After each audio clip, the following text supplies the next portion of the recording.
Next, we have Pooja Goyal, CEO of Udeti Foundation, who will walk us through how her team is helping accelerate women's workforce participation, specifically in Uttar Pradesh in India, and how that ties into India's dream of becoming a $1 trillion economy that Kirtika also touched upon in the panel discussion we just heard.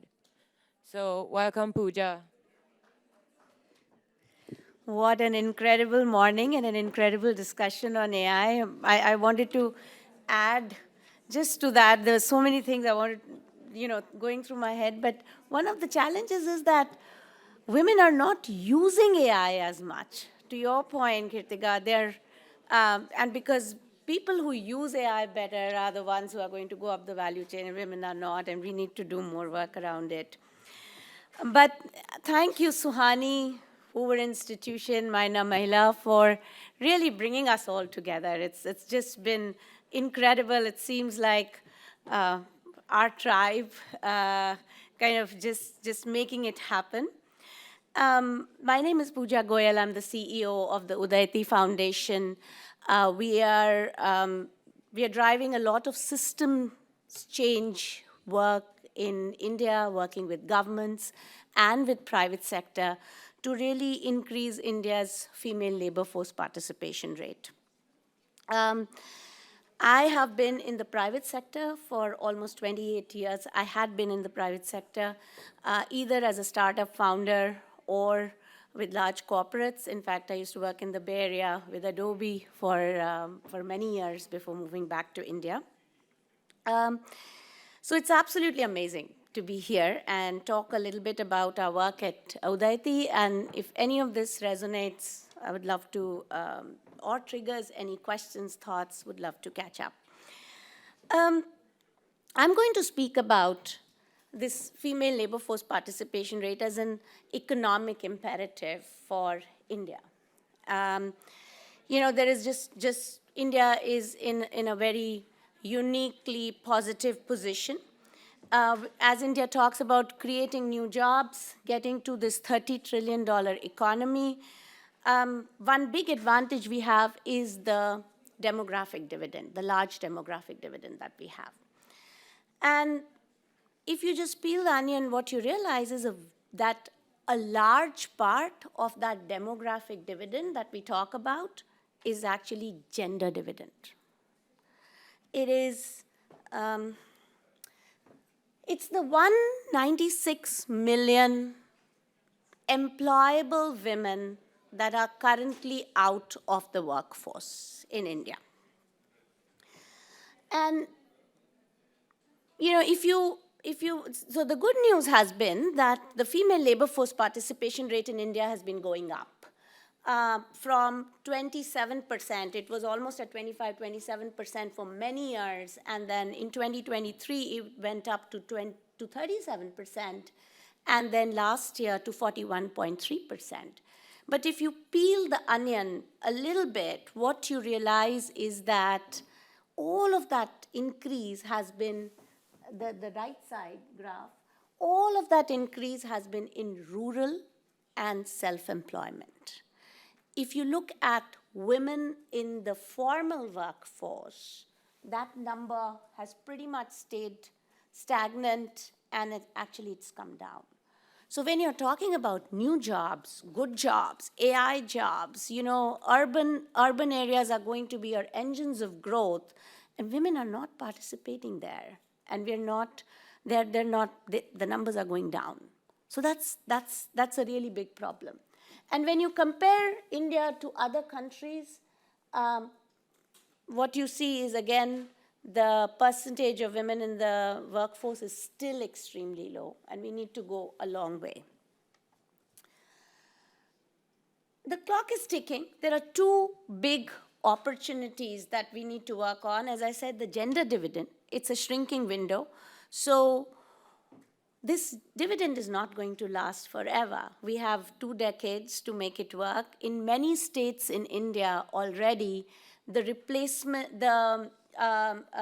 the replacement fertility rate is below 2.1 already. So that means that the population is starting to get stagnant or go down, as we've seen in other countries like South Korea, Japan, etc., right? So it's a shrinking window. There is a sense of urgency. And second, someone pointed, yes, Kirtiga talked about it, right? That we actually have one of the largest gender budgets in the world today. Last year, the union budget, 6.8% of the union budget was allocated for gender. And this year, it is 8.9%. So there are large allocations that have been made for worker women's housing, about 5,000 crores, for childcare centers, about 2,000 crores. So it's extremely important that we engage as private sector, civil society organizations, as this is going to be used. And I'll just give you an example. We are working with Uttar Pradesh, and I'll talk to you about it later. You know, on paper, you see some working women's hostel. Our team went out to see, okay, what are these working women's hostel? How are they being used? There was one in the middle of nowhere. And of course, there is no woman using that working women's hostel. In a state of 250 million people, there is just one working women's hostel in the middle of nowhere, not where there are jobs, right? So it's very easy to say, okay, patriarchal norms, and Uttar Pradesh is one of the states with a lot of patriarchy. But fathers are ready to send their daughters, but where will they live? So from India perspective, well, we did a good job at early childhood, the Beti Pachao. Then the adolescence, the Beti Padhao. Our gross enrollment ratios for women is one of the highest in the world now. If you look at gross enrollment ratios for sciences in undergrad, 51% are women. So women are studying, are graduating at record numbers, largest in some of the world. But when it comes to the drop-off happens when you enter the workforce. And you can look at it as the supply side or the demand side. Udayati's work is focused largely on demand side barriers, and we heard a lot of it this morning. One is design of workplaces, design of our urban infrastructure. It has been designed for men, by men.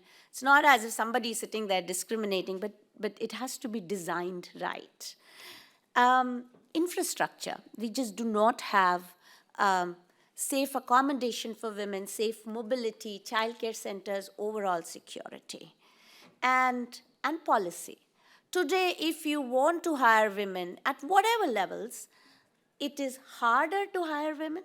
That's why we have to pay double to the recruit.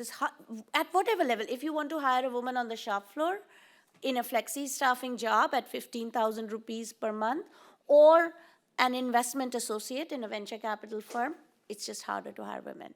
It's more expensive to hire women, and it is riskier to hire women. There are 54 laws in our country, in India, which actually prevent women from being in the workforce. And they are being systematically now removed. One of them is the night shift policy. So, women can't work in manufacturing facilities after 7 o'clock.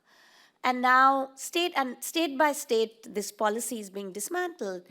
But what's happening is that when that happens, the Department of Labor says, look, you have to register with us, get a permission, and then you are responsible to ensure that the woman reaches home safely. So there is no reason for a private sector company, which has already so many things on their head, to take one more additional risk there, right? So there are multiple policy-led interventions that we are working on. Very quickly, these are the three broad pillars that we are working on: shaping demand for quality jobs, accelerating the V infrastructure enablers, which are safe accommodation, safe mobility, childcare centers, overall security, and increasing and scaling women enterprises. Again, from the perspective that if it's a woman-founded company, gender parity takes care of itself. You will employ more women. The big challenge right now is that we have a lot of women entrepreneurs, but they have not reached a scale where they are even employing another person. So there are from the survey, PLFS survey, which the government does, there are 49 million women entrepreneurs, but in urban areas, only 600,000 employ one more person besides themselves. So in order to be able to take advantage of this multiplier effect of women-owned, we need to help scale them, through access to skills, markets, and capital. And we sit in the middle of think tanks, research institutions like Hoover, like Yale, policy think tanks, and NGOs who are doing great work on the ground. We are kind of sitting in the middle, working with decision makers, influencers, working with the government to essentially provide data-backed evidence, whether it data and insights, proof of concepts, what works, what doesn't work, do some pilots, do some case studies, and then something that can scale, take it back and see how that can scale and institutionalize that change, whether it is with the private sector or with the government.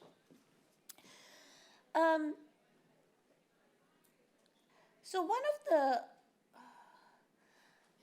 data-backed evidence is kind of at the foundation of all of the work we do. There is a data hub called Close the Gender Gap Data Hub, which we launched about a year and a half ago. That's available to everyone. What we are trying to do is really make information and data about women's economic participation in India very digestible and available at very regular frequency. So just an example is in the private sector, the challenges baseline, what does the number look like in different sectors and so on. So what we did was we looked at 2,100 NSC listed companies who by law are supposed to provide information on women's workforce participation in their annual reports and BRSR reports. And we made it into dashboards. So now, across 23 sectors, what is the percentage of women in every sector at different levels, at key management positions, women on boards. And by sector, you can say, okay, health, 41% women's workforce participation. The challenges there might be different. In pharma, it is 11%. And in power and construction, it is 2%. So what now we can begin to do is systematically set targets and work with the sectors to dismantle barriers which are very sector specific.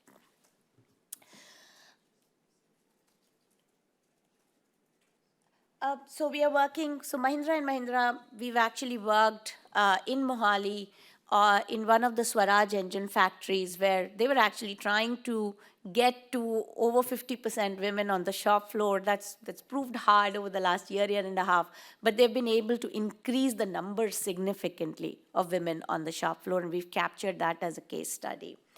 But in these sectors, we are working with many leaders, Mahindra in flexi staffing with Quest Corp, Team Lee's, Adecco in pharma with Dr. Reddy's, Biocon Biologics, BFSI with Axis Bank, Niva Bupa, and then with industry bodies, because they play a crucial role in helping institutionalize it. Once you've kind of said, okay, this works or this doesn't work, then you work with the institutional body to institutionalize it.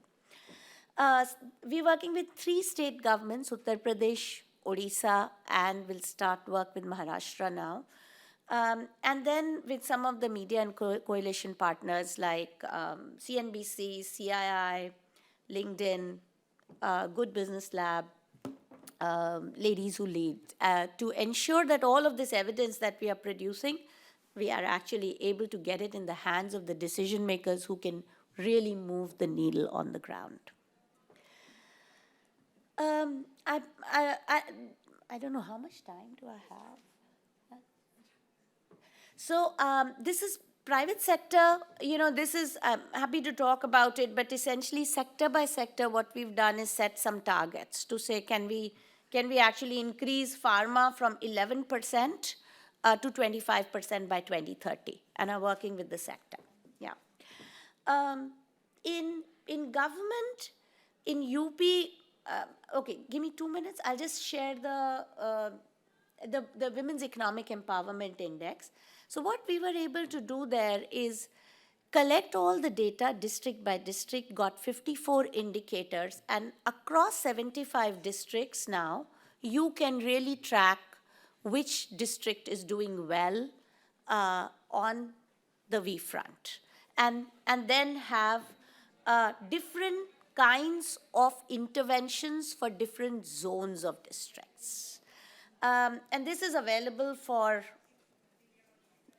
to everyone. So to give an example, Gautam Budh Nagar is 6 on 75, and across these 5 pillars then, you can actually see where the interventions are needed.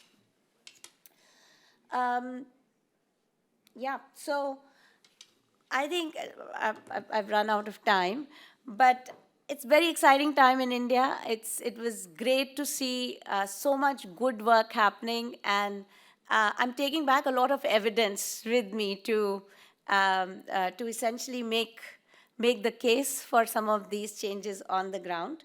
The tailwinds are with us as far as government is concerned, private sector is concerned. We just have to go and do it in the next decade. Thank you.